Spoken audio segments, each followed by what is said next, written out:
উত্তরবঙ্গে বাড়ছে নদ নদীর পানি। এ নিয়ে আরো খবর জানাতে সিরাজগঞ্জ এবং কুড়িগ্রাম থেকে যুক্ত হচ্ছেন আমাদের সহকর্মীরা। শুরুতে আমরা যাব সিরাজগঞ্জে, সেখানে আছে আমাদের সহকর্মী হিরক। সিরাজগঞ্জে কিন্তু যমুনা নদীর পানি সেটি বৃদ্ধি অব্যাহত রয়েছে, কারণ গত কয়েকদিনে যে টানা বর্ষণ এবং উজান থেকে নেমে আসা পাহাড়ি ঢলের পানিতে গত দুদিন ধরে সিরাজগঞ্জ পয়েন্টে কিন্তু যমুনা নদীর পানি আবারও বাড়তে শুরু করেছে। এবং ঠিক সিরাজগঞ্জের যে যমুনা নদীর চরাঞ্চলের যে উপজেলাগুলো রয়েছে, বিশেষ করে সিরাজগঞ্জ সদর, কাজীপুর, বেলকুচি, শাহজাদপুর এবং চৌহালি উপজেলার যে নিম্নাঞ্চল এবং চরাঞ্চলগুলো রয়েছে, সেগুলোর জন্য কিন্তু ইতিমধ্যেই ক্লেমন নিয়ে এলো বিরাট কারবার। ইউনিক কোডটি সাবমিট করলে জিততে পারো লক্ষ লক্ষ গিফট। বিস্তারিত ফেসবুক পেজে। পানি উন্নয়ন বোর্ড যেটি বলছে যে তারা কিন্তু তাদের যে বন্যা মোকাবেলার যেটি প্রস্তুতি, তারা কিন্তু সেটি নিয়েছে এমন কথা পানি উন্নয়ন বোর্ড বলছে। এবং পানি উন্নয়ন বোর্ডের পক্ষ থেকে বলা হচ্ছে যে সিরাজগঞ্জ পয়েন্টে যমুনা নদীর পানি গত দুদিন ধরে বৃদ্ধি পাচ্ছে, তবে এখনও যমুনা নদীর পানি বিপদ সীমার নিচে রয়েছে, যে কারণে আসলে পানি বৃদ্ধি পেলেও কিন্তু যে বড় ধরনের বন্যার কিন্তু কোনো পূর্বাভাস নেই, এমন কথা কিন্তু পানি উন্নয়ন বোর্ডের পক্ষ থেকে বলা হয়েছে।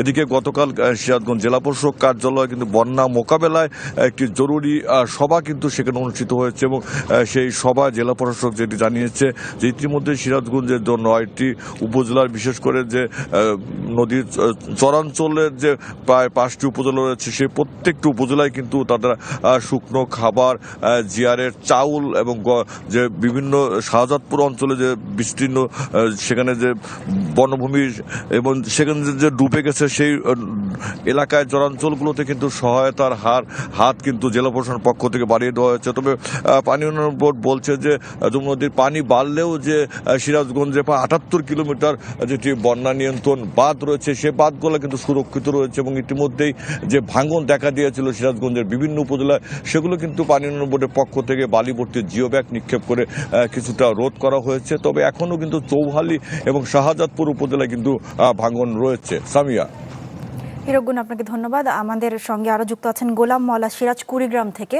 আমরা সিরাজের কাছে যেতে চাই। সিরাজ।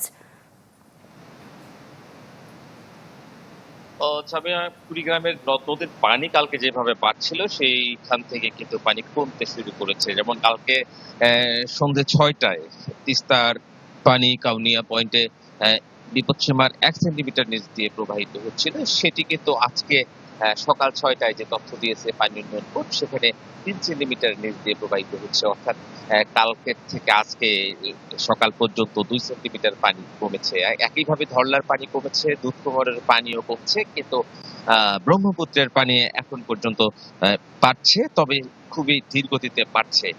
গতকাল বন্যার যে স্বল্পমেয়াদী যে বন্যার একটা শঙ্কা করা হয়েছিল, সেটার থেকে হয়তো কিছুটা মুক্তি পেয়েছে এখানকার মানুষ। কিন্তু এই পানি কমার পরপরই প্রতিবার যেটা হয়, অন্যান্য দিনের মতো বা অন্যান্য সময়ের মতো এবারও কিন্তু ভাঙন দেখা দিয়েছে। আমরা আজকে সকালে আমি খোঁজ নিয়েছিলাম, নতুন করে 6টি পয়েন্টে ভাঙন দেখা দিয়েছে নদ নদীগুলোতে। এবং পানি উন্নয়ন বোর্ডের সঙ্গে আমার কথা হয়েছে, তারা যেটা বলছে, পূর্বের যেসব ভাঙন কবলিত এলাকা রয়েছে, সেই সব এলাকায় তো তারা কাজ করার চেষ্টা করছে। নতুন যে এলাকাগুলোর খোঁজ পাচ্ছে, সেখানে তারা পরিদর্শন শেষে ভাঙন রোধে কি ধরনের ব্যবস্থা নেওয়া যায় সেই ব্যবস্থা তারা নেবেন।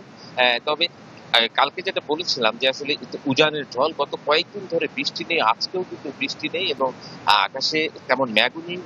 বৃষ্টি না হলে আপাতত পানি বাড়ার সংখ্যাটা কিন্তু আপাতত কেটে গেছে। সব কিছু মিলে নদী পাড়ের মানুষ কিন্তু একটু হাঁপ ছেড়ে বেঁচেছে এবারের মতো। জি সিরাজ, আপনাকে ধন্যবাদ আমাদের সঙ্গে যুক্ত হওয়ার জন্য। দর্শক, উত্তরবঙ্গে বাড়ছে নদ নদীর পানি, সে বিষয়ে আমাদের জানাচ্ছিলেন আমাদের সহকর্মীরা।